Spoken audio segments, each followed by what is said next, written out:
For many people, it is time to get serious about gift returns, but trying to exchange a gift or get a refund doesn't necessarily have to turn into a holiday headache. Here to help us sort it all out is Howard Schwartz with the Connecticut Better Business Bureau. Good morning, Howard. Good morning, Annie. Thank you for coming in on the day after Christmas. My pleasure. So now that all the presents are unwrapped and everything's tried out, maybe you don't love everything you got. So what are some tips that you guys are offering on how to return presents? Well, the most important is check the policy of the store, because these vary widely from one store to the next, and that can include everything from the time frame you have to return the gifts to specific things with regards to how you do returns, whether you can only get a store credit, whether you can do an exchange or just get an outright refund. And you can find most of that online for most stores? Most of it online, and if it's a store where you figure there are going to be long lines, you might want to wait a bit, and you could put in calls to customer service, but this is a time of year where we have to be patient.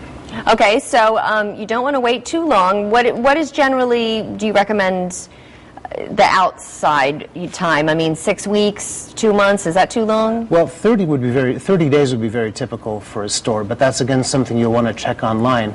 And you also want to check online if you have any purchases that were made on the internet. You're going to want to research those policies as well, because you want to find out whether or not you're going to have to pay return shipping, which would not be uncommon. Okay. There might be penalties as well for those types of things. Okay, and you said that some stores have different policies within the same store. That's right, Annie, because, for example, we know that there are some items you can't return for health reasons, for example, hats and those types of things. Oh, okay. But you also have sale and clearance items, and though the store may take refunds on most things, they may say, sorry, all sales are final for these kinds of clearance items. Okay. And if you don't have, I guess it's best if you have a gift receipt, but if you don't, does that still mean that you can't return it?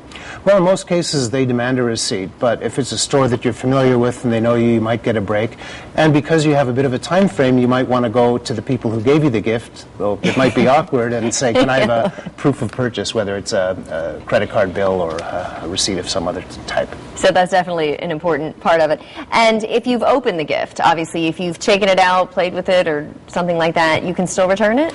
Some places? Yes and no. It depends. If, for example, it's an electronic device and it's in one of those hard shell plastic cases, once you've opened it, you can expect to be hit with what's called a restocking fee, and that can be up to 15%, because they can't put it on the shelf as a new item. Right. So you can expect to get hit with something. So if you don't think you're going to want it, don't open it up. Okay. And return customers? Return customers, you get a break, perhaps. Again, for things like if you don't have the receipt, Yep. and you may be able to negotiate, for example, if the store will only offer a store credit or might only offer a refund, you might be able to negotiate. You might have a little bit of leeway with that. So if you know somebody loves to go to or frequents a specific store, that might be a good place to get them a gift, because then they might be able to have an easier time returning it. That's if you don't want one of the same items that you've got. For example, the sweater that it doesn't fit or the bad color and that type of thing. That's true. Okay, thank you so much, Howard Schwartz with the Connecticut Better Business Bureau. So there you go, lots of information on how you can return items coming up the next week.